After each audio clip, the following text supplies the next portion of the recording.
For the past few months, I have covered the rise and fall of many VTubers who should have had long careers and sadly never got to live out their full potential. Whether it would be the sudden graduation of Tsukumo Sana, the insanity of Rushia/Mika Neko's career, how many crazy things that Riro Ran did, or the mysterious disappearance of Omega Alpha, the VTuber who had a channel and a lore ready, but nothing really has come of it. When I announced the Omega video, someone brought up the fact that we know more about her than we do of Hitomi Chris. Now if you don't know that name yet, let me explain to you who exactly this person is, as someone who has seen this name pop up before. This person was supposed to be part of Hololive's first generation back in 2018, back when Hololive had not gotten the grasp of the throne yet, before they were king of the VTuber community, when they were grinding just like everyone else in the VTuber landscape, which was still a novelty at this point. The first generation has gone on to have its respectable cast with cult followings, one of whom we sadly lost a while ago, and another who years before her had it far worse, considering she did not even get to start her career yet. But why is that? Let's find out. Hi, I'm your degenerate VTuber Yui Tachibana, who wants to be your sunshine. This is the sad story of how Hitomi Chris was working her way to debut with the other girls of her generation, and didn't get to live out her career with them.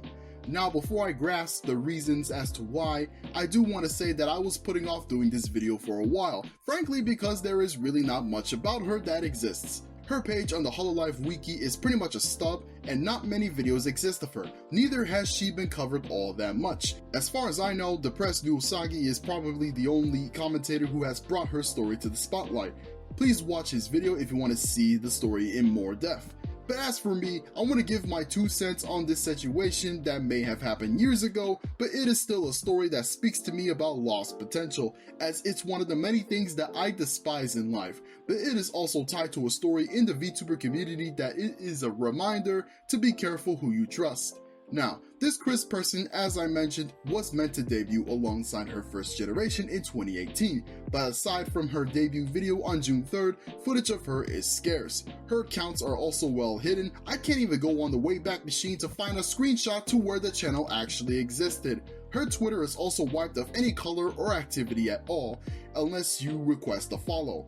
And on top of that, mentioning her name is actually quite taboo in the Hololive community, so the only way I could gather any insight as to why Chris never got to have a career was via Reddit, where I had to look at a bunch of takes that ultimately, in a nutshell, follows as such.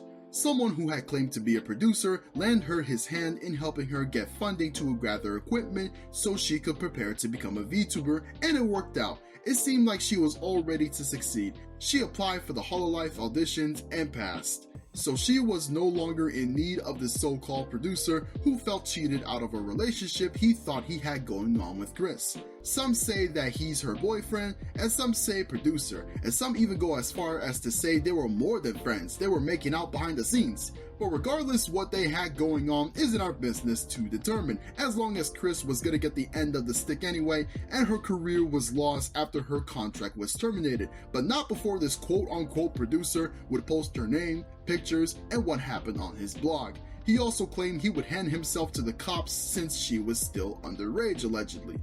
What?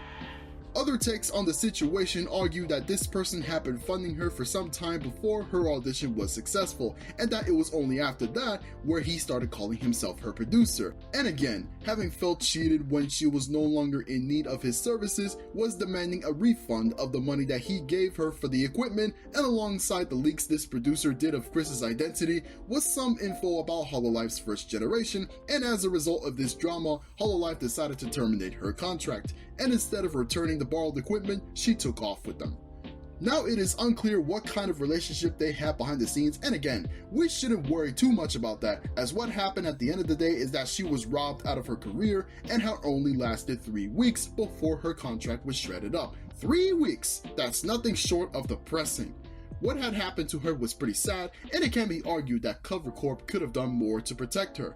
In more recent years, despite all their faults, while we have seen a member still come and go here and there, and an entire branch dissolve due to some petty drama with Taiwan and Chinese audiences, Hololive production, while not always clean from an instance here and there, has come out on top and has taken liberties to protect their members more than ever. Having seen just how much, for example, what Mori Calliope goes through every day, and no matter how many times some haters try to say Gura is pandering to a specific audience they find creepy, Hololive has definitely grown as a company and has only gotten bigger ever since. If anything, they're much more well-mannered and certainly have more dignity than a certain other VTuber company that I shouldn't even have to say the name of at this point. You know it, I know it, and your grandma knows it. So that's the story. Chris may not be here, but I hope she is doing okay wherever she is right now. And who knows, maybe she lurks and watches a Hololive stream every now and then. So what do you think of this story? Let me know in the comments below, and thanks for watching this video. Like this video and subscribe to my channel. Follow me on Twitter, and this is your Sunshine VTuber Yui Tachibana, signing out.